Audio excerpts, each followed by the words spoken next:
The AfriOne Show, voice of a new tribe, where the Afropolitan spirit rises as we come together to rebuild Africa, Nigeria, and its marketplace, empowering its people and the diaspora with everything they need. Together, we form a new tribe, creating opportunity and access to markets, driving reinvestments, fostering collaboration, and working to elevate and one another with proven solutions.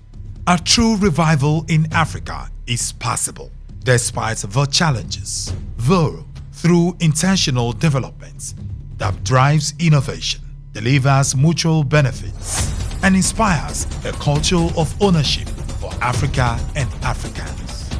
The time is now to unite, innovate, elevate with the Afropolitan Apostle, Darlington Steve, on the AfriOne Show, voice of the new tribe.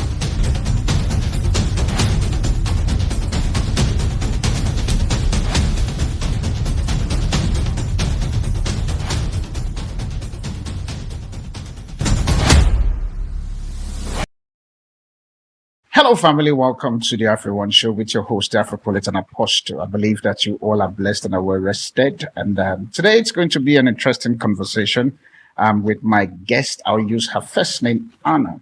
And obviously she will talk to us about who she is, what she stands for, and everything in between. But before we get into the full conversations of today, I think I just want to throw something out there. For those of you who are trying to ask us about the product offering that we do in AfriOne, please, I want to encourage you this. Visit our website, which is known as AfriOne.Africa. And so you'll be able to get all the information you need about us, and so that will help you. But the interesting part about it is this. For those of you who are interested in making sure that your business, in terms of your business entry into Nigeria, because I see most of your emails coming into it, please, the email that is available on the screen, which is invest@AfriOne.Africa. I'll repeat again, invest@AfriOne.Africa. You can definitely send us an email on that part, and we'll try as much as possible for us to respond to you. Or maybe you want to put your product on this very particular show just to be able to reach a new demographic and market that is available in Nigeria. 220 million plus people. I promise you, you will not go wrong. The reason why you see, in quotes, Trump is fighting, trying to make sure that he kind of make peace with what is happening in Nigeria, is because I can promise you behind the scene also there is also market opportunity that he also wants to tap into the country. So don't let anybody deceive you that there is no business opportunity in Nigeria. You might be seeing a high jackpot from Nigeria, but I can promise you, if you're flying back into the country, you'll discover that there's a lot of foreign investors coming into Nigeria. Because why? A lot of opportunity is still available in this country. So whether you are a startup, or maybe you want to expand your market into the Nigeria of things, or maybe you just want to get your product tested in the African side of things, especially in Nigeria, please use the email on the screen and let's get talking. With that being said, ladies and gentlemen, join me welcome my beautiful guest. Someone who I have come to love. I think a few minutes ago, we were just having a serious conversation behind the scene for me to be able to just get her mindset and to see how she is going to flow with me today. But I promise you, it's going to be an interesting conversation. Before we begin to the show in full, welcome to AfriOne Show. Thank you very much for having me. And I hope that the drive to this place wasn't that difficult and everything was cool. Everything was smooth. Everything was smooth. Mm-hmm. In your own words, when you want to describe Abuja, because I choose to believe that you know Abuja a bit, how do you describe Abuja? Abuja is a bit laid back. Laid back? That's interesting. Fun. But I said laid back compared to Lagos. Okay. Lagos is all bubbly and all of that. Abuja is interesting. You just need to know where to touch for what reasons. So Abuja is not a level playing field for everybody. Not really. You need to know what you want, who you should meet for what you want, and stuff like that. So information gathering from my side, they make me understand that Abuja is more of a contract state and not a business state. Well, yeah, before now, yes. But now things are changing. A lot of businesses are coming into Abuja, and a lot of new opportunities are now available. They're popping up in Abuja. Yeah. Okay, that's good. Maybe because the Lagos man is in charge, so the Lagos people are coming in with the Lagos vibes, you know. How do you feel about the Lagos man being in Abuja? Well, it's okay. There are new things popping up, like I said. Good or bad? Both ways. Okay, let's start with the bad. Such as? More, I think there's more criminal activities going on now. In Abuja? Yeah. Okay. Maybe some are going unreported, but there are more. And some people are, maybe more of unruly people driving. Driving the road. Sometimes when I see people driving anyhow, I'll be like, okay, these Lagos people have come and they are all in a hurry. Oh, this is Abuja. You don't have to be in a hurry and all of those things. You get to your destination without having to struggle. Funny enough, talking about driving, there is one thing in Abuja. I don't know, look as if people on the road, they have lost their mind. Especially when it comes to respecting of the traffic lights. A lot of people in Abuja don't really know how to drive. It's because the cars are now automatic, so it's just like press this, just turn the steering and all. But a lot of people don't know driving rules or road signs and all of that. So they don't know who has the right of way in a roundabout, and where to turn, where not to turn, and people just do things anyhow. I mean, if you know how to drive, you should know all of the things that entails driving. It's not about turning the steering and matching the accelerator and brake. You should know all of the other things as well, so you respect other road users. All right. I think with that being said, I just decided to go through that route and stuff. Who am I sitting with? And I think I introduce yourself to my wonderful audience so that they can be able to know if they'll do business with you or if they'll come for you. Hopefully not come for you, but do business with you. Okay, so my name is Anna Hussaini Pai. I am the founder of Ergote Foundation for Children, Youth and Women What Development. did you say? Founder of? Ergote Foundation. Almost sound like Dangote. I'm like, okay. Yeah, so I'm the she version of Dangote. Yeah, you're the she version of Dangote. That's a nice one. Okay. And so at Ergote Foundation, we strive to empower the boy child.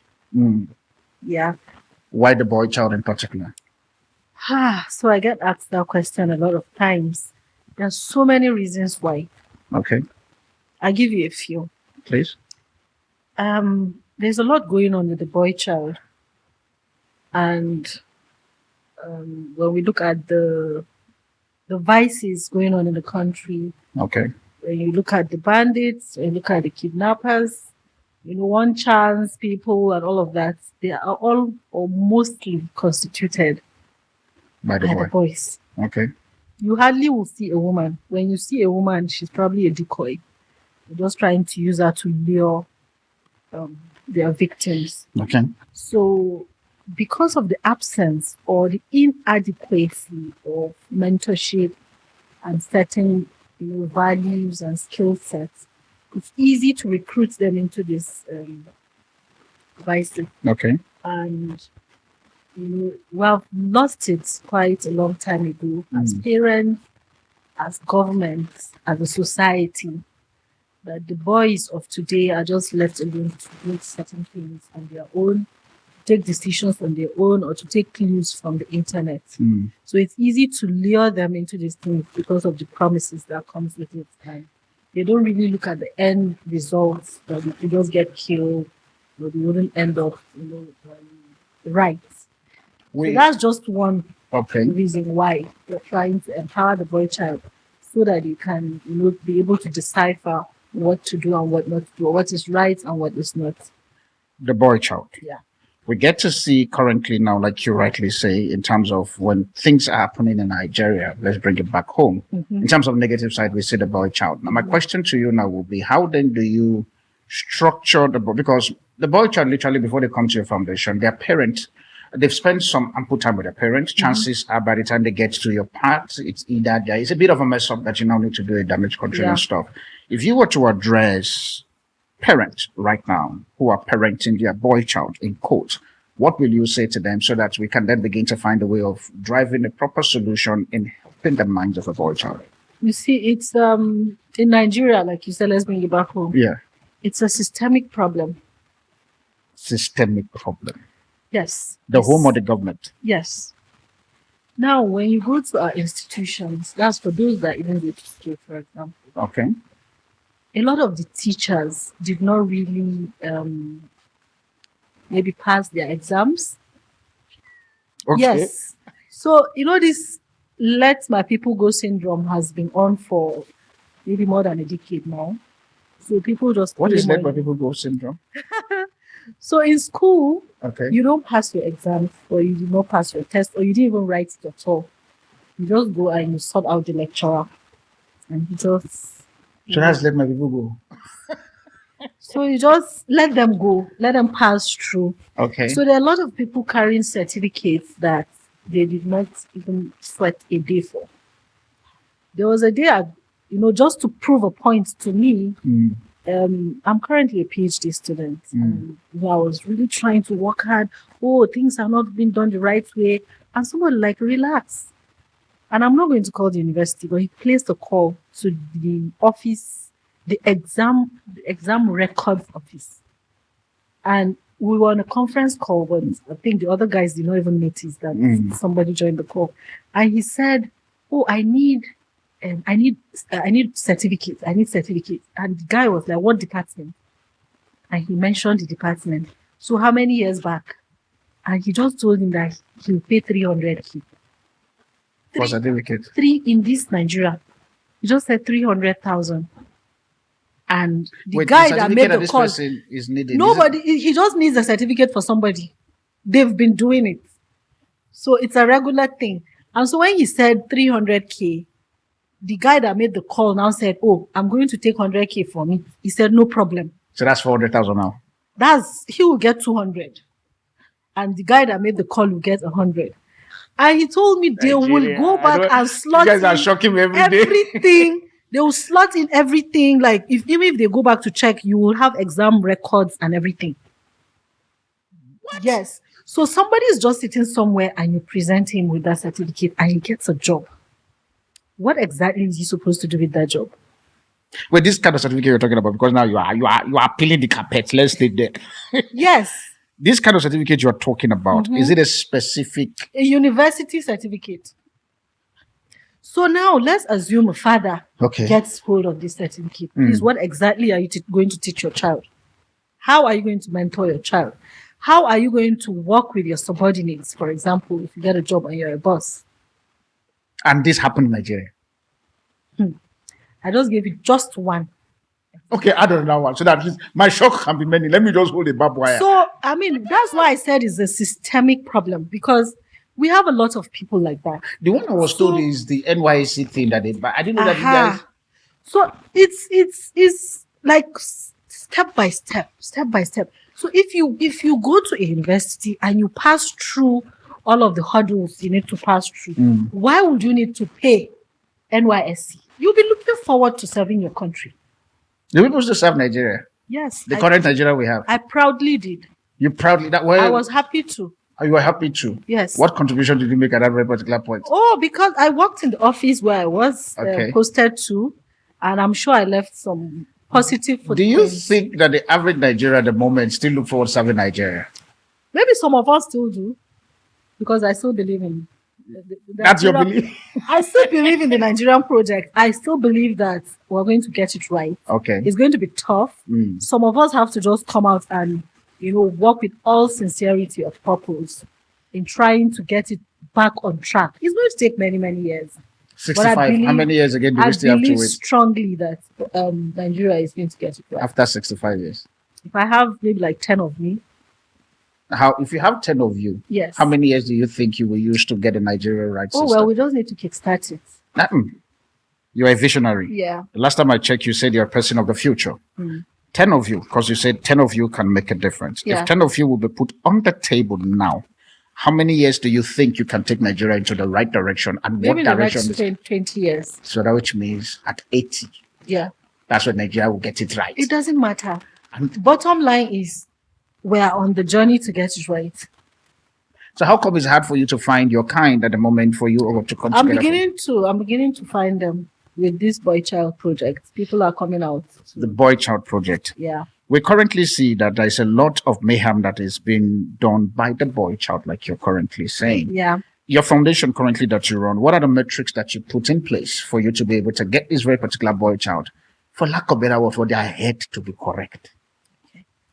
So, like I was saying earlier about the parents, you know, there are a lot of, I'm sorry to say, there are a lot of adults that have children that don't have any business in that venture.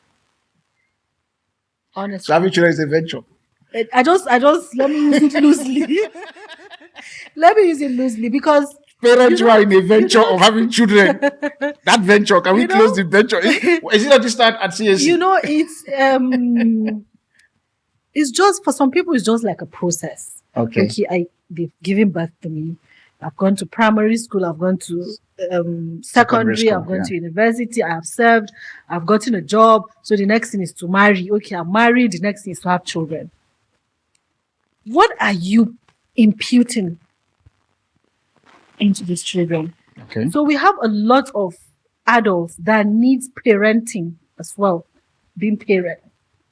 Because truth of the matter is you can't give what you don't have. If you don't have it, you don't have it. There's a lot of adults that also need parenting. Yes. Does your foundation offer that? Well, for the boys that we work with now, we call in the parents, once in a while. We can't do the same thing we're doing with the boys because, I mean, they are already parents. So they have to make ends meet. And we're working with boys in underserved communities for now. Okay. So they have to make ends meet. Okay. And we work with the boys for 6 months. We can't work with parents for 6 months. True. What will happen? So these boys, do they come into your organizations and they stay there? Or how does the system work? So help me with that. Okay, so we go into an underserved community. We establish, of course, we need the stakeholders and all. Then we identify the boys we need to work with. All right. And we just get a school within the environment, within the society, where we'll all converge in.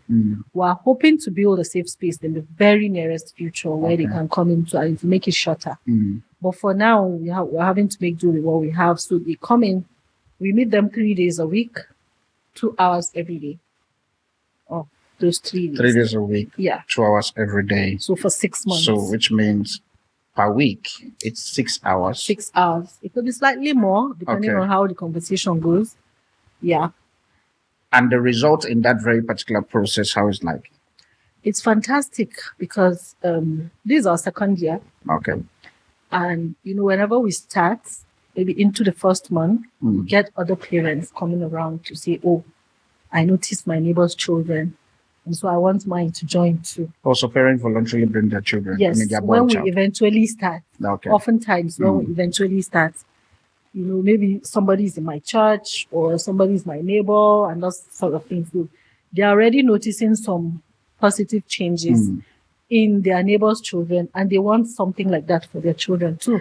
Take me through the curriculum of what you do with this boy child at your foundation. All right. So we focus majorly on soft skills.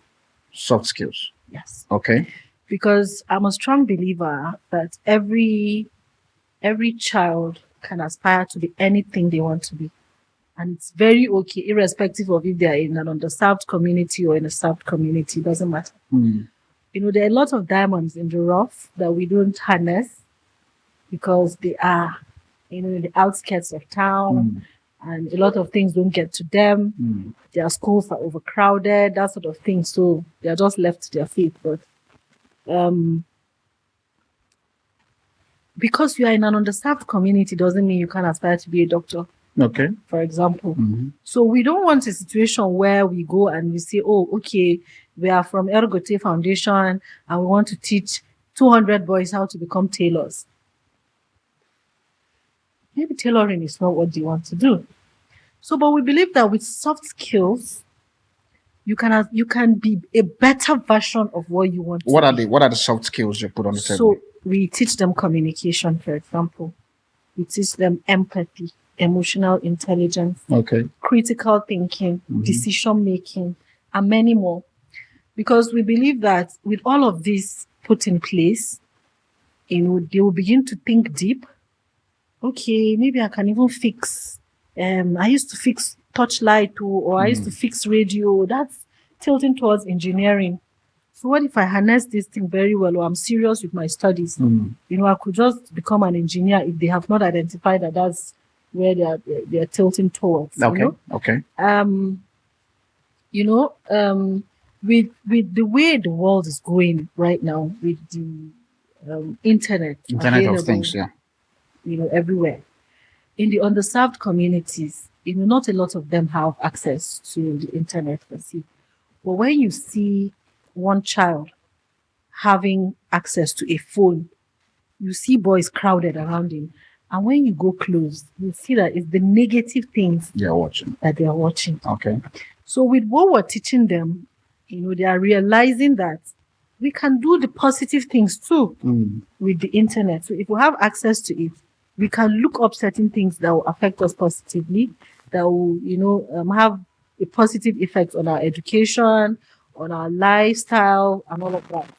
I think as you're saying all of this, one question that is boiling in my brain, and I'll throw it now, as we begin to prepare to go for a break, is this. The boy child is what you're focused on. Your focus is currently with your foundation. Can you give me a pinpoint within you as a personal interest why you decide to pick the boy child? Aside from the fact that the boy is, they're being used as a weapon or a mercenaries for stuff. Personally to you, what are the things you've experienced that make you say, okay, is it that we enter here? Yeah. Okay, so before now, I said this is the second year on the boy child project. Before now, we're also working with girls and women. Okay. And we realized that the problems of the girls and women weren't going to come to an end because we're just reacting to issues that have already happened. The girl child have problems. Hey. Welcome to AfriOne Show. The girl child have got a lot of issues going on. So a lot of girls get raped. Boys get raped too. Okay. There are some young girls with VVF. What is VVF for? Vaginal vesicle. Oh, that big grammar. I remember that big. That's one that doctor used to confuse us with. Yes. Okay. A lot of gender-based violence is going on. And unfortunately, some people don't make it out alive. The wife getting killed or the husband getting killed. And so all of these things have already happened for, an intervention to take place. And we looked at it and said, okay, they can be prevented. True. And so who are the perpetrators of this act?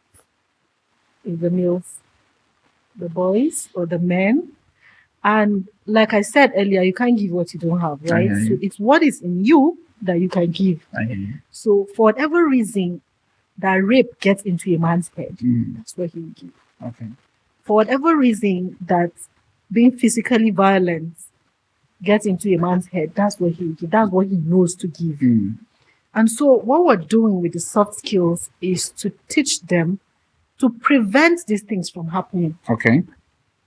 To prevent gender-based violence, to prevent rape, to prevent every other issue that, the girl child and the women folk go through. And even they themselves, they will be able to take, decisions that will tell on them positively. So if somebody comes to you with substances that you don't even know what it is, you'll be able to, think deep and say, oh no, if I take this, I could even die. Or whatever thing can go wrong. So they'll be able to stand their ground because part of what we teach them to is confidence. And so it's a whole lot that forms a whole. At the end of the day, you need a bit of everything we're teaching you to. So it impacts on your education. It impacts on your growing up. It impacts on you when you eventually get a job, when you become a husband, you become a father, at least you pass it on. And that's why I said if we have like 10 of us doing what I'm doing, it's going to kind of cascade down and take care of the next generations coming. Okay. I think because of my time on the first segment, so that we go on break. The question I want to ask you as we prepare to go on break is, with your experience of having worked in some, I'll use the word reputable institutions, such as like your, central bank and all of those very particular places and co. Do you think at the moment that there must be an institutionalized platform that the boy child stroke men should have? And if there needs to be, what is that? It's a conversation that my guest is going to answer on the second segment right here on the AfriOne Show with your host, Afropolitan Apostle, sitting with Anna. Going to get deeper just now. This is just the icing on the cake. Let's go through the cake on the second segment. Thank you. The AfriOne Show, voice of a new tribe. All right, family, we are back again on the second segment. Like I said, all things institutional talk. My guest literally has worked in a lot of corporate organizations. I think I remember when we were coming up from the step, and she was saying that she has a bit of a challenge when it comes to public sector and stuff, because she prefers more like the structured kind of institutions that seems to have delivery structure. And I think that's the reason why she has made it clear that she's a futuristic person. But the question in which I ask you while we went on the break has to do with institutionalizing the men's side of things. My question again, I'll repeat, is do we need to have an institution that seeks to help the men or the boy child brain to find expression? If yes, what is that institution needs to look like? That is one. And on the second side added to it, do you think that the government should take the boy child serious and put it as part of their, what you call, whole curriculum that they have there? Absolutely. All right. Absolutely. Because the neglect of the boy child has caused the country, and I can say Africa by extension, a lot. The neglect of the boy child. But we find out a lot of boy child are the presidents. Currently, the president in Nigeria is a boy. Okay, a man in code, but is a babe. Because I know every man was every a man boy. is a boy. Yes. But you know your country. Your country can just, now the brain can just lose. The question is, the men are in charge. Okay. So which means there's some President. certain level of empowerment that the men is getting for them to constantly remain in power. Okay, so I always say that by God's design, the man should be in charge. The man is the head of the home, irrespective of what you believe in. The head of the home, does that apply to the nation also? So the home constitutes a unit of the society. Okay. Right? So it's the home that forms the society, that forms the country, and all of that. Now, in our Senate, how many women are there? I think about 3. I was told that it's a maximum of 5, minimum of 3, like you just said. I think there are 3. 3. The whole of Senate. Yeah. And you think so that the boy the child men. is a problem? The men are taking most of the decisions. And where are we today? Everywhere is chaotic. So are you saying chaos, that, okay. There is chaos world over, not just in Nigeria. The whole of Africa is chaotic. The whole world is chaotic, and the men are in charge. Don't you think it's high time we begin to look at the men and maybe twist some things in their brain to see if we'll get it right eventually? Because the men are not going to give way for the women. That's the truth. Like, I was talking to one senator loosely, and I said, they're not going to give it to you on a platter of gold because you're a woman. This is politics. Okay, we agree that women should, have certain, percentage of the seats and all of that. Let me even try as to continue. How many percentage of the seats do you think that women should have? There are countries that have 50%. We're talking Nigeria. How many percentage in do you Nigeria, think? we're struggling for 35%. And I think I'll let it be at that. At that 35%. Okay, shoot. I'll let it be at that. But honestly, a lot of men are walking around with trauma. Traumas that they haven't even identified. The older men are walking around with trauma that is coming from pressure, family pressure, economic pressure, insecurity issues. Now, these are things that we probably are not really giving it too much thought, but psychologically it's affecting us. So, there are times they will say, oh, be careful about what you consume. Like what you consume, not meaning food. Now, maybe what you watch on TV or what you read. There's so much negative news. I have a friend that doesn't watch CNN, BBC, and all. She said every time, it's war, killings, this and that. It's messing up with her, mental health. So we have to be careful about what we consume, but then we need to consume it because we need to know what's going on. True. And so when we consume all of this negative news and stuff, it has an effect on our mental health. But beyond that, a lot of men you see walking around today have been traumatized from childhood. Yes, it's a fact. And the boys don't really have that avenue to voice out because of the stereotype in place. Oh, you have to be strong, boys don't cry, blah, blah, blah. And I'll say, if God that created every human being did not want the men to cry, why do they have tear glands? Okay. He would have taken out the tear glands if boys are not meant to cry. And so boys need this avenue or that space where they can pour out their mind. It's very okay to be vulnerable. But it's, oh no, I don't want a woman to see me crying. Blah, blah, blah, but you're killing yourself. Well, don't you think that the reason why the boy child gets to the parts is because the women who are supposed to be a shoulder to lean on end up abusing them, and so because of that, they choose to hold? Like I said earlier, the whole thing is like a pot of things. Okay. Again, I'm going to maybe shoot myself in the leg right Please now. do it too, because if you don't shoot, I'll give you the gun to shoot it I'm yourself. going to shoot myself in the leg right now. Okay. Who grooms the boy child?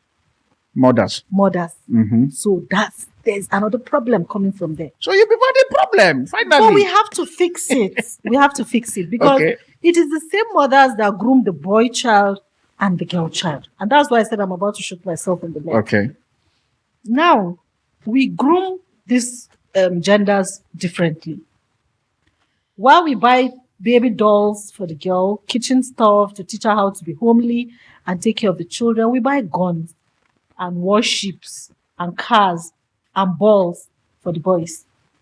Go out there, shoot your guns, do your car, blah, blah, blah. And the girl is domesticated. Taught all the empathy, the emotional intelligence, how to take care of the home, take care of the baby, the home, and the boys themselves. Yeah. Do you understand? Now, when these boys go out there playing ball or whatever it is, they're going to mingle with so many other boys from different Backgrounds and society, yeah. and they will definitely learn whatever those guys know. And then, the pair thing starts from there. They begin to hide some things. You get abused, you don't want to talk about it.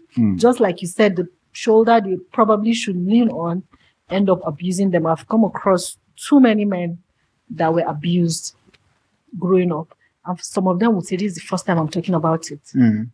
Because I feel a bit comfortable. Okay, to address the institutionalized part of things, because you are a person of systems and structures, what system do you think in terms of building an institution, what system and institutional mindset that needs to happen if the boy child would be repaired? What is that? Okay, so for us at LGBT Foundation, Yeah. to be able to reach more boys within a short time, we have decided to go through the club's route. The club, that's where you find the boy. No, not the nightclubs. Okay. Well, we have decided to adopt clubs, like we are going to start clubs in schools Okay. so that we can reach more boys Okay. within a short time. So we're starting with the FCT schools. Okay. Waiting to the appropriate agency and we're getting an approval. Then when we start that, at the end of the day, we want to create peer mentors. Okay. Everything has to be taken, gradually one step And at a time. systematically, yeah. Yes. So when we deal with the ones in school, we can't have all the boys in one school in our club. It's not possible. True. But because there is that sincerity of purpose, we are for impact, not for show. The boys that will come across or that will come across us will become peer mentors eventually. I hear you. We want to, for them to behave in a certain way that the next boy will be like, oh, I like the way he's behaving. I like the way he's now talking. And to be honest with you, I don't want to start with the most stubborn boys in the schools. Why stubborn boys? What happened? Because it's going to be easier for them to rub off on the other boys. If somebody is unruly in that school and all of a sudden there's a transformation, then everybody's going to, just a few months ago, he was the most stubborn boy in this school. And now he's so calm, he's so resourceful and all of that. So the peer mentoring is going to be more effective if we're able to transform The the boy child. most stubborn Boy boys child, yeah. in any school we go to. Do you think that the government should take this boy child initiative serious? Very seriously.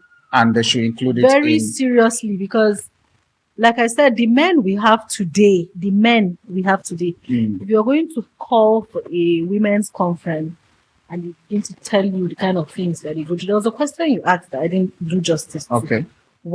Part of why we started with the boy child, the pain points. The pain point, yeah. Yeah, it didn't have to be me.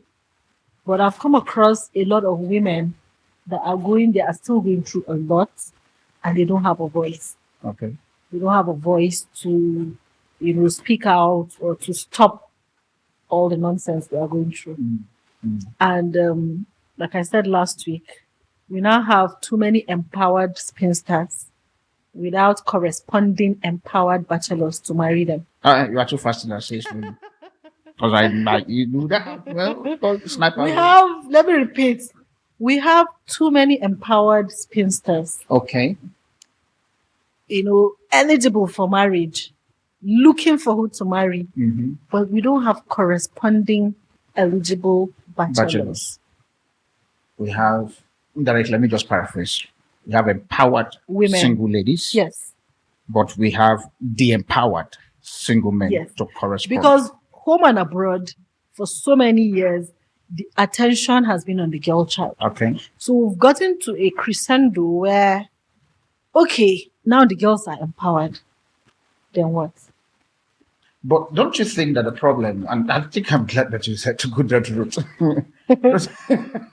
Don't you think that the problem is the fact that as much as, yes, the women have been empowered, the boy child is de-empowered to a certain extent and stuff. Don't you think that there must be a systematic system to be put in place for the girl child to be able to make the boy child understand the gaps that is currently on the table? For the girl child to, say it again. The boy child is de-empowered. Yes. The women is empowered. Yeah. We are using the word child based on your foundation. Yeah. My question is this. Don't you think there should be a program added to your foundation to conscientize the women, to make them understand that this boy child that you think should be empowered to match up your empowered mindset is because there is a system in there that has made the boy child fractured? Yeah. You see, the girl is already empowered. Exactly. As it were.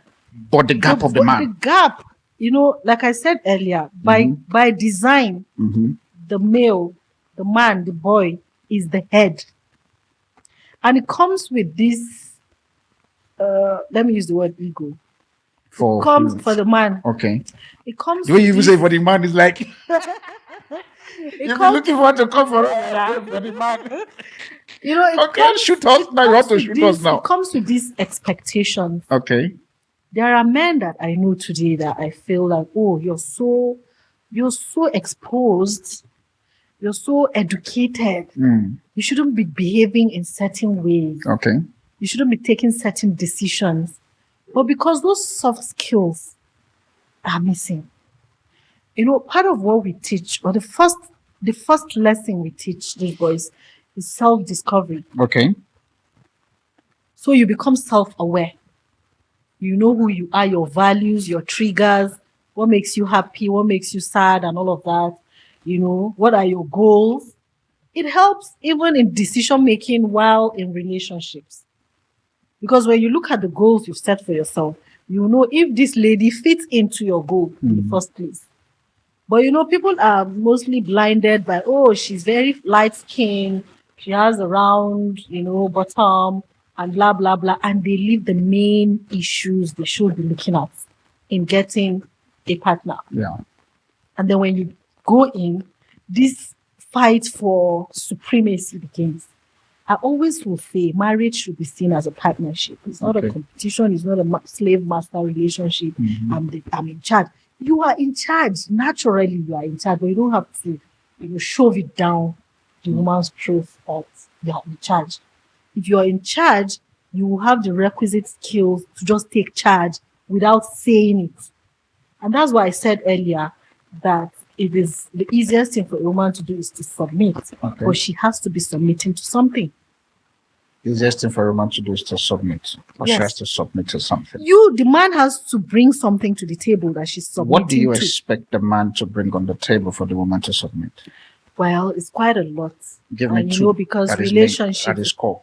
You should have self-respect for yourself. Respect yourself. Okay. If you respect yourself, she'll respect you naturally. Okay. You cannot disrespect yourself and expect other people to respect. True. And that respect is like a mini umbrella with a lot of things under it, right? And you should have a clear set of objectives that you want to achieve You shouldn't just go into a relationship clueless. So, because we're talking about empowerment, Yes. if a woman is empowered and she gets into a relationship with a man that is not objective, he doesn't know what he wants, she's going to just get tired easily. And it's going to cause friction. The reason why I'm quiet and I'm breathing is the fact that, like you rightly said, a lot of women have been empowered. Yeah. The main chances are they get disempowered to a large extent. We live in a society currently now where there's a lot of systems that have been put in place to get the women, for lack of a better word, to leave the kitchen and not being in the boardroom. Mm-hmm. Women currently now are beginning to find themselves in the boardroom. But the basics at which they are supposed to benchmark in terms of reciprocating to the women seems to be lacking based on the empowerment that they have received. Mm-hmm. Where should the women draw the line in understanding that these men that have been disenfranchised needs to be able to also find a kind of a voice? Yeah. So where do we draw the line? Well, all of that is going to be like an individualistic point of it's going to come from That's a politician. No. It's going to come from an individualistic point of view because hold on. You know, when it comes to relationships, Okay. No two relationships are alike. That's it. True. Every shoe that every woman wears is different. True. So you can't use Madam A's experience for Madam B. But there should be a baseline. But you know, a man that sees, you know, an empowered, you know, a boardroom candidate kind of woman should not expect certain things. You shouldn't expect a boardroom candidate kind of woman to be in the kitchen. She would not really have time for kitchen. Okay. She probably will pop into the kitchen once in a while to do certain things. But because of the workload that the boardroom style, you know, has got, will demand, yes, she would probably have to employ a chef, okay, a housekeeper, a nanny, and all of that because she needs to concentrate in the boardroom. Okay, she has the money to pay for all of that. Okay, so you as a man have to have. She's talking. She knows my next question. Just be answering and my guns are cracked. I'm like, do not drop. So you, the man that saw that type of woman and liked her, should have, you know, a certain degree of self-awareness that shouldn't be an issue between the both of you. True. You shouldn't begin to demand for all of those kind of things from her because it's going to cause friction. All right. I think the question that I want to, and I'm going to read it the way I write it from this side so that it helps. And this is me trying as much as possible to look into the African system of things, which is also inclusive of the boy child. I says here, you hold certificate from Oxford, London, and what can African learn from such institution in creating our own center of excellence, coming from the fact that you are exposed? What do you think that we need to do? Did you say in Africa? Yes. Honestly, you can narrow it down to Nigeria. But Nigeria honestly, is no. Nigeria is our problem, sleeping. But Africa needs to hear this because Africa is emerging. Yeah, and I think that in a very few years to come, we're going to, if we just put our heads down, we'll become the next superpowers. We have all that it takes, but we need to go back to the drawing board. As Africa, as Nigeria, we need to go back to the drawing board and get some fundamentals right from the scratch. Such as? The more than half of the African population are youth. Okay. Right? Mm-hmm. And what is in the brains of African youth? Football. One. That's one. Yeah. You know, when you look at the statistics of what African youth watch on the internet, it's mainly African, well, it's not a bad thing, music videos, sorry to say, but pornography, you know, all of the, I don't call them vices or anything, but these are things that are not really adding much value to us. We're not saying don't watch whatever you want to watch, but can we begin to use the internet, especially positively? There's a lot of potential. Do you think that in Africa has Africa. the structure for such? We have to begin to build it. When do we start doing that? Now. Who are the people to run that? We are already running it. Your foundation or who? My foundation and a lot more. When I say we need to go back to the drawing board, okay, let me give you an example of say Kano State. Kano State in Nigeria. Oh, Kano State. Oh, okay. In my head, I thought it was the footballer, the previous. No, Kano. Okay. Not Kano. Okay. Kano State has a lot of young people. Okay. Roaming around the streets, right? And there are a lot of potentials in Kano State.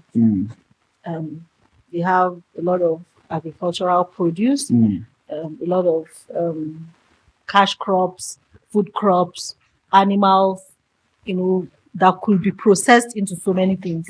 Kano is like the headquarters of hides and skin. Okay. They process it, and I've not researched, but I hear most of the hides that Louis Vuitton use comes from Kano. Okay. So why don't we begin to mimic what's happening out there? We were doing it before in a crude manner, albeit, but we've gotten to that stage where if you look at the internet and you type in, how do I process hide? It is there. Okay. And we have the resources in Kano. We have human resources as well. So if you can put in like 100 boys and teach them, now we're not saying teach them ABCD. I hear you. They're already grown. And you put them together and you say, okay, we're teaching you how to process hide. Process hide. Put another 100 and you say, we're teaching you how to make bags and shoes. Now, there are quite a number of people doing these things. Okay. But the truth of the matter is, a lot are doing it for the show, not the impact. I'll pause you on that. We'll come back on the final subject and we're going to take it more deeper. But the question I'm going to ask you as I prepare to go for the break now is this. There's a popular narrative that is going on out there. And the narrative has to do with the resources that we have in Nigeria. That the petroleum resources of Nigeria belongs to Nigeria, but the resources that is in the northern part of Nigeria belong to the northerners. Do you believe on that narrative? She just smile. And that's how we get deeper into the whole Nigerian ecosystem of things. On the final segment, as we're going to peel the leadership side of things, the family structure, and also the African of things, and to see if we're literally ready for us to be able to take the bull by the horn. Remembering, she was the founder of a foundation that focuses on the men, but yet we find the men focusing the resources of the North for the North themselves, but yet the resources that is in the eastern part of Nigeria and also the western side belongs to Nigeria. Is there something that should be kept that way?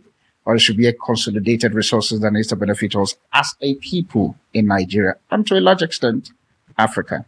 We'll be right back just now. If you have a question you want to ask, please use the email and the number that is currently available on the screen. Don't go anywhere. We'll be right back. The AfriOne Show, voice of a new tribe. All right, family, welcome back to the final segment here. And I think the reason why I'm laughing is because my guests, one of the things I like about my show is the fact that it's the conversations I have behind the camera, or probably when the camera is off, because that's where some certain truth for me in person. I'm learning about the whole Nigeria of things. And but nonetheless, remember that if you want to find out more about what we do as AfriOne, please, I want to encourage you to visit our official website, which is known as AfriOne.Africa. Obviously, you can see the website on the screen there, and then just use that very particular link and let's get talking. For those of you who are interested in joining the show, probably want to come talk and also get your voice heard on the Africa of things. Please hear me, we don't do gossips. I'm not interested in all the political gibberish that is not making forward. The show literally is very simple. It's all about how do we unite, how do we innovate, and how do we elevate one another, and also bridging the divide that have seeks to separate us for over 400 years as far as the African story is concerned.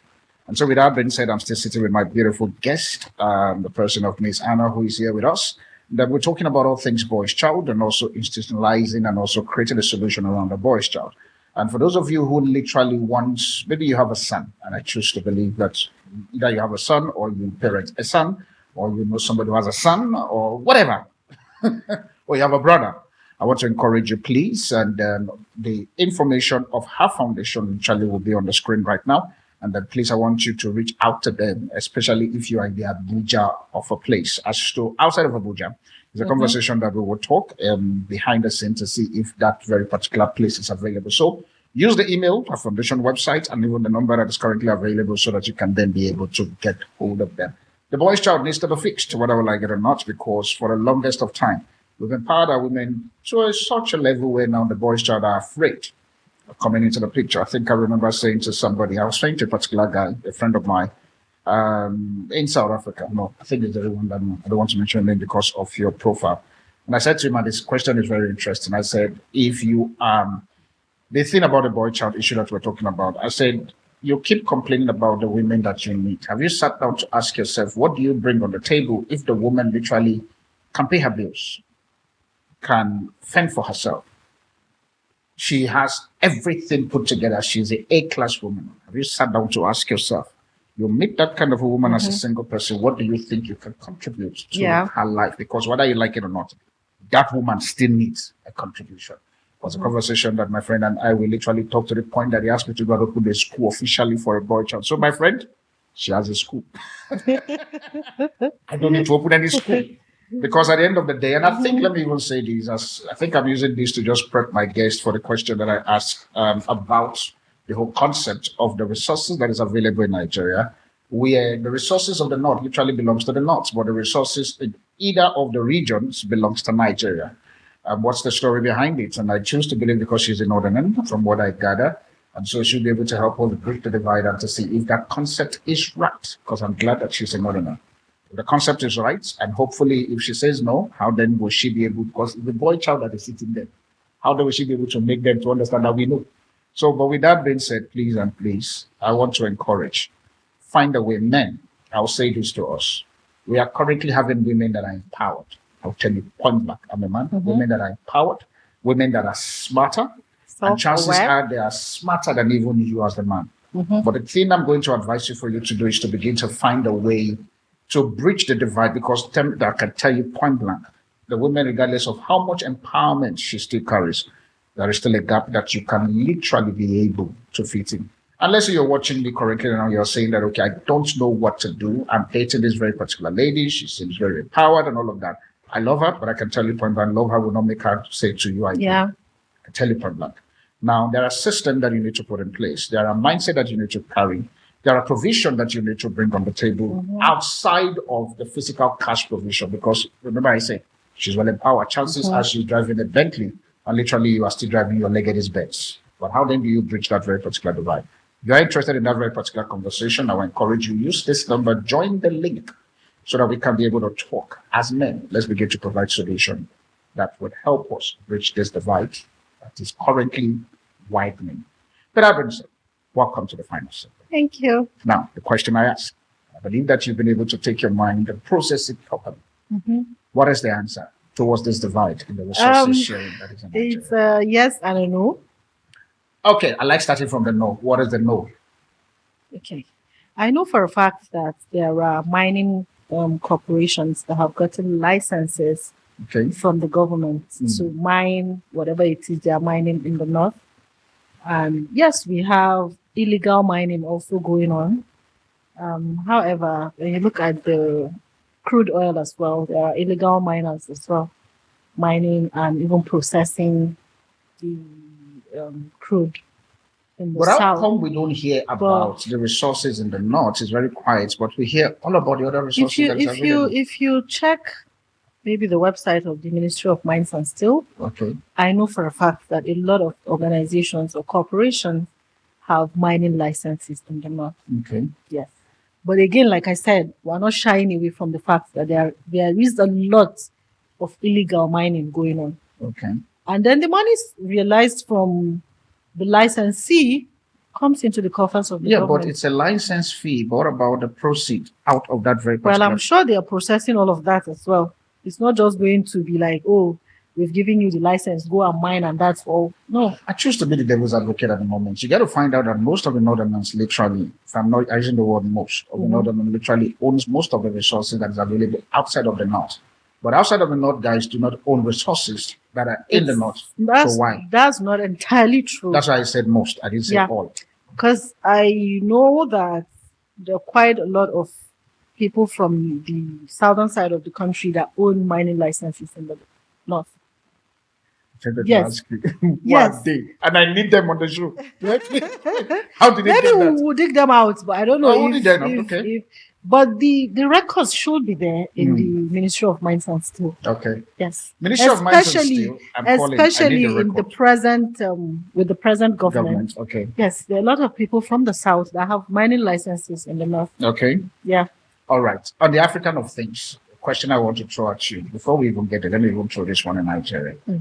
If you currently now you have $10 billion sitting in your bank account, I use the word dollars because I like saying, and I'm going to look at the camera and say this: Nigerian currency is literally confused because literally every day Nigerian currency need to sleep with 3 currencies. But I don't know if Nigerian currencies is this popular word they call it. Nigerian currency is a hookup that have to hook with pounds, euros, and dollars. And I'm hearing behind the scene allegedly that Yan is also coming to also sleep with Nigerian naira, and yet you are thinking that naira would make sense. Don't know where you guys are coming up with those things. Because the country I come from, we only have rand. It's only Nigeria here that I've noticed that when you open the bank account, they give you 3. Yeah. Straight. They said, no, in case Central Bank of Nigeria. Funny enough, you even work there. Now I remember. You served there. What's the story? Help me with this. You are my scapegoat. I don't have that story. I was human resources. Okay, you are human resource part. So you want to escape that one. I have escaped it already.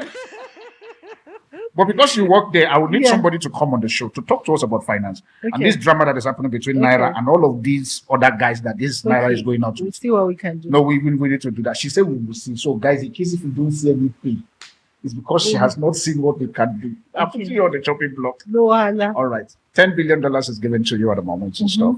For you to invest in Nigeria, will you do that? Welcome to AfriOne Show.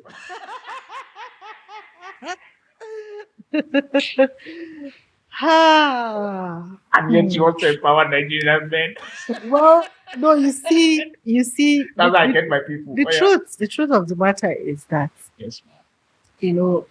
I'll go back to that let my people go syndrome. It has so bastardized the system that, when you invest, you find that your gate man wants to cut you down. Okay. Your manager will do his own. The HR person will do their own. Like everybody, they all have their salaries when you establish. Okay. Everybody has their take-home package. I hear you. But their eyes are still in the coffers of the organization. So everybody is looking for a way to sap you. And that's why I had to take that. Yes, I will invest, but we have to get the right people with the right mindset, to be honest. For them to work with you. Look at what happened in Dangote refinery. Okay. How many sabotage attempts did they record? Over 20. Yeah. And I mean, that's Dangote. Then how much did you say? $10 million. $10 million. How much did Dangote invest? Yeah. Over 23. I think from what I gathered, it's over 23 billion. Exactly. So if within a short period they've recorded, and that's the one that they were able to record.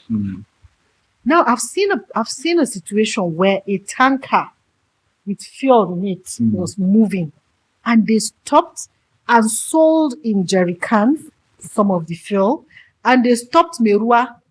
Merua is the people that sell water in cans too. And they were buying the water and topping it. Like they were doing this thing on the road. Buying water to top on the fuel? Yes. So by the time they get to the filling station, their final destination, and they discharge, it's going to be the same 33,000 liters. Yeah. And half of it is water going into the tank. And then when you dispense into some people's cars, of course, something goes wrong and they'll come back and say, I bought fuel from you and there's water in it. I have witnessed this thing myself. This is not second-hand information. I have seen it happen. They just stopped on the road and did their thing. Now, who is sabotaging you now? Your driver. And whoever that is with the driver. When you get that product to the final destination, the station manager might not even think of saying, let's check. Is this completely PMS or there's any water mixed with it? They're just going to attach the hose and discharge, and the meter will read 33,000 liters. And until maybe there's a test or until it's been dispensed into somebody else's car, you know, the manager wouldn't even be able to explain what has happened. Now, that's just a simple example. Let me give you another example of what is going on currently. It's going on in supermarkets, it's going on in clubs, in bars, in so many different businesses. When you stock up, so let me take a supermarket, for example. When you stock up packs of spaghetti or salt or Maggi and stuff, the staff will also go and buy their own and bring it to the shop. I don't understand that. Okay. So no, let's take a bar, for example. You have bottles of Hennessy and whatever whiskey brand. You understand? Yeah. The staff you have employed to work for you will go to the market and buy their own and bring it to your club. Okay? Customers will come in and they will present their own. So literally, you have rented the space for them. They are doing their business in your premises and you're still paying them. Because when you come and say, what's going on? They'll tell you, oh, see, the drinks are here, oh, no customer. Wait, is that a system or a cash system or a receipt system that record that thing? They will circumvent all of that because it's like a cartel. Even in restaurants, it's going on. It's like a cartel. Your staff form that cartel. Everybody has a piece in it. Do you understand? So yes, you come in, your drinks are there or your stock, whatever it is you have stocked in your shop, is still there. So in essence, you have rented space for them. You're paying them salary on top. You're marketing for them. And so that's how deep the corruption has. Tell me the average Nigerian mindset. What plays in there? Well, I'll tell you about my mindset because I'm not in the mind. You did. You know, an average Nigerian. I'm not saying 220 million. Average. An average Nigerian mindset is how to just cheat their way out, and that's why I use that. Let my people go syndrome, because it's cascading in and affecting everything. When you did not struggle to get something, you won't. Do you want to then agree with me to say that average Nigerian mindset, if you say that they want to extract, is the average Nigerian kind? Yes. How? Well, maybe I'll say it's a 50-50 thing. I'll say it's a 50-50 thing. The ones that are kind and the ones that want to cheat. But presently, it's like everybody's looking for a way out of the quagmire. So which means they don't mind cheating you, killing, whatever it is. And that's why part of what we teach the boys is empathy. I know Nigerians are emotional, empathetic. Emotional intelligence. Because check it, even when you meet like some government agents on the road, I don't want to mention names of agency, the way they will be shouting on you, like sometimes I'll ask them, am I the only person that voted this president? Like, why are you trying to call the aggression on me? If you stop me on the way, you just talk to me politely. You want to have my documents or whatever it is. You don't have to shout. You don't have to behave like a maniac. Do you think that the current structure of leaders we have in Africa at the moment can be able to solve the Nigerian problem? Current leaders in Africa solve the Nigerian problem. Okay. Do you want to paraphrase? Current leader in Nigeria solve the Nigerian problem. It's going to be difficult. Why?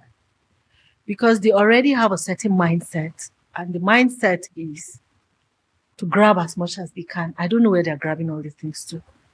Unfortunately, the people that are dead, we have all seen and witnessed the fact that they can't take those things with them.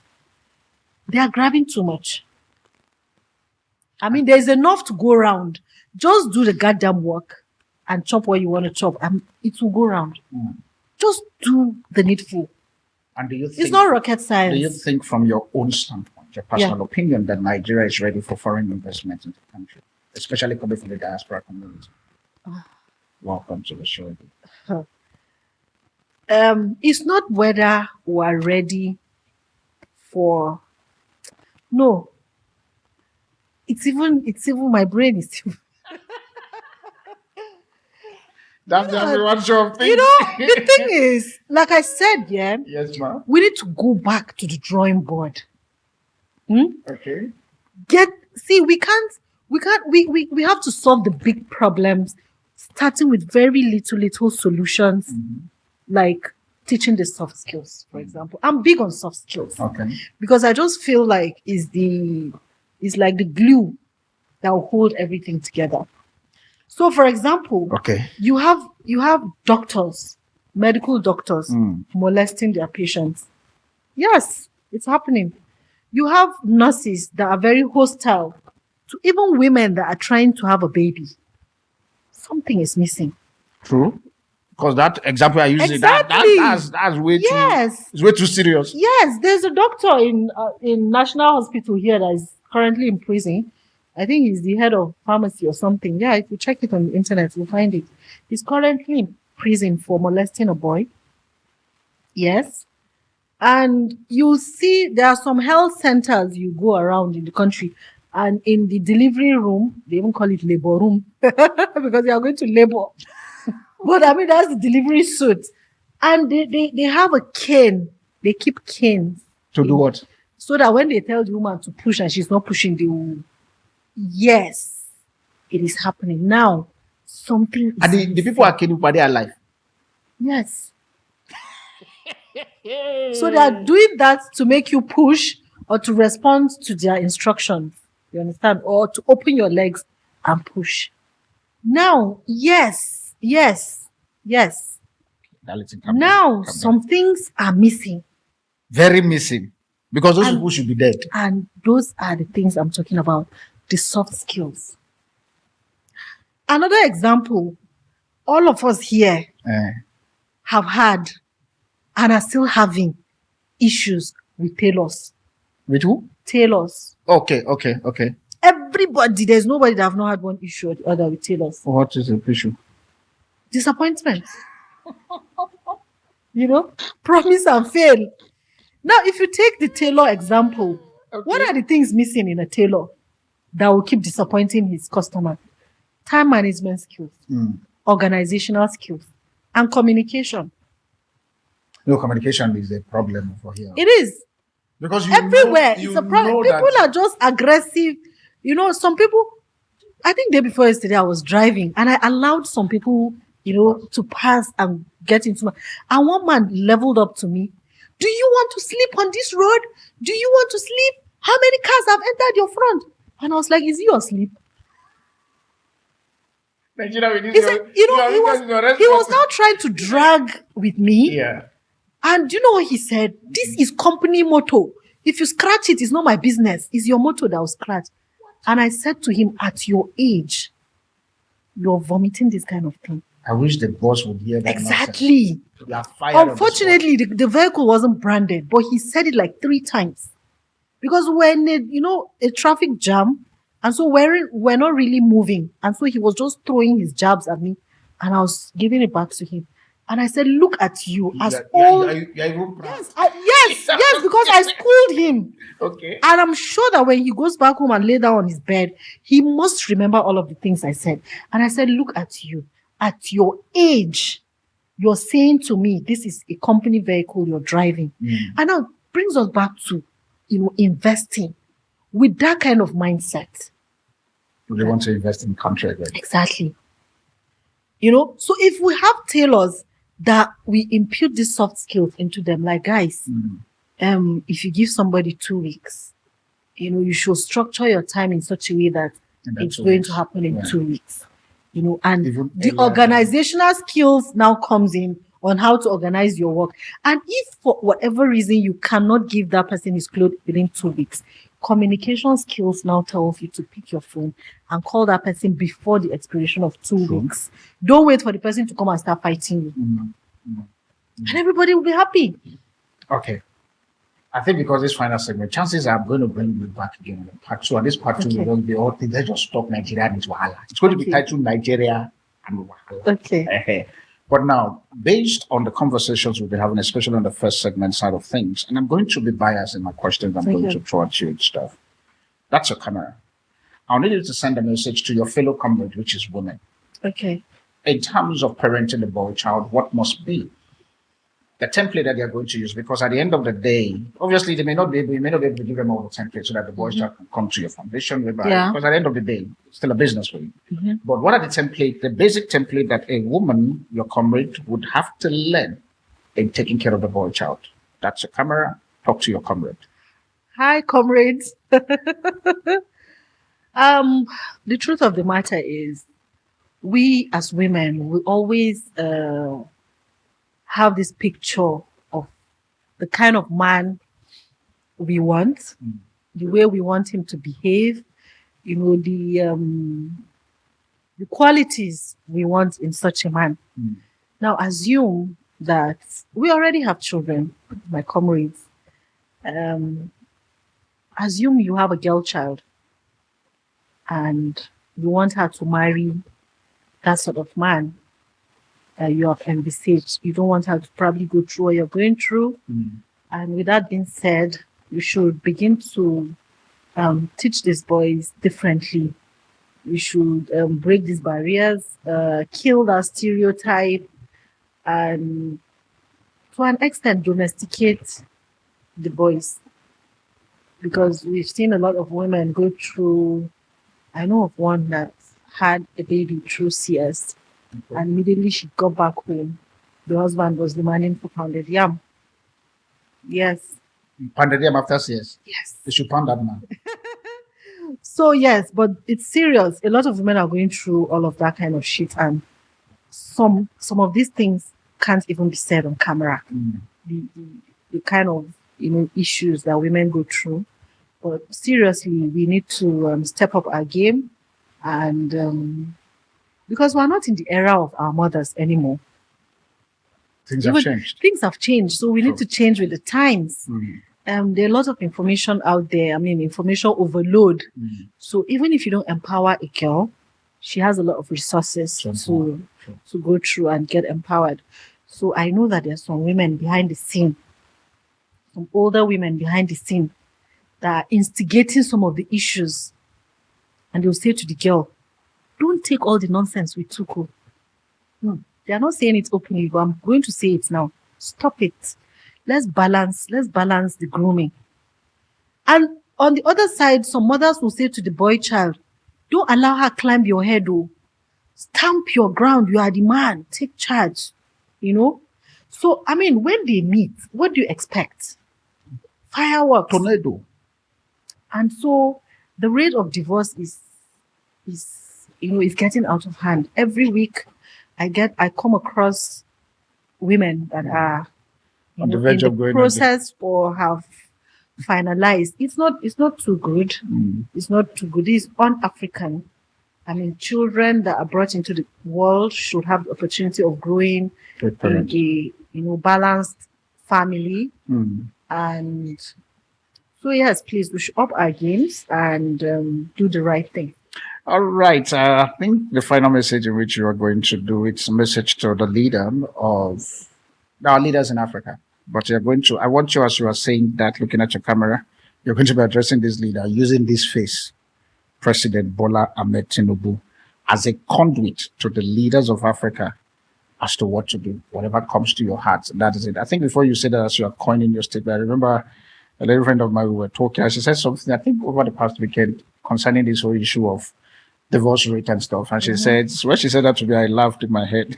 She said, our current generation have gotten to the point where, because of the quick stuff, I'm trying to paraphrase, because of the quick stuff, women don't then find the grace of being there because we don't want to fix. We just want to jump and go into the next place and stuff. Yeah. So I said that very particular thing to say, both men and women, let's try as much as possible for us to fix and not just jump. Yeah. Your message to the African president using President Bola Ahmed Tinubu as a conduit. My dear President Bola Ahmed Tinubu. So you smile. Are you getting share from his hand? Please, I have my account to give you. Okay, no, you get to me. So, my dear President Bola Ahmed Tinubu, it's not too late to change course. As little as introducing soft skills into the curriculum of schools is going to go a long way, because lack of these skills is telling on a lot of the sectors of the society, because it is humans that drive these sectors. I mean, it's the humans that control the machines and all. So if you have someone that is not balanced up there, as simple as it sounds, as simple as soft skills sounds, it's like a glue that holds together everything. Yeah. I mean, it takes someone with some things missing to change maybe $100,000 to 100 billion, and he's taking it into his account. The greed is too much for you to have to do that. So please, my dear President, and by extension, the African leaders, let's begin to look back and ask ourselves the questions: in the next 50 years, in the next 100 years, where do we want Africa to be at? Do we want it at this stage or worse? Because we can make it better. Thank you for that. Quickly, and because my time is running out, how can we find you on what are the platforms, website, phone numbers, and everything that we You want me can to do? say it? Yeah, you say it. Let them hear from the. So you can from the find person. us through our website, theergotefoundation.org. For the information of our foundation, especially for the boys' child, please, I want you to take advantage. If you are a father, you have a son. If you're a mother, you have a son. If you are a sister, you have a brother. If you are an uncle, you have somebody who is a male child, and all of those things. I say this so that we can then be able to repair our boy child. Thank you so much for coming to the AfriOne Show. Thank you for having me. I hope I wasn't too hard. I was kind enough. No, you weren't. It was very okay. I mean, I can take mommies out. You can take mommies out. I promise I'll be part two. Oh my God, you will not like me. We're up to the task. But thank you so much, family. This remained your AfriOne Show with your host, the Afropolitan Apostle, sitting with Anna, who is the founder of Dangote. That's what I remember. The Dangote. Ergote. Yeah, the one she called. Ergote Foundation. Well, I so much love you, my family. Please, let's make sure that we build our continent and build it properly. Bye for now, and God bless you. Je n'étais pas trouvé, comme une rose, c'est mon elevate. Let's have the sound of the new tribe, AfriOne for Africa.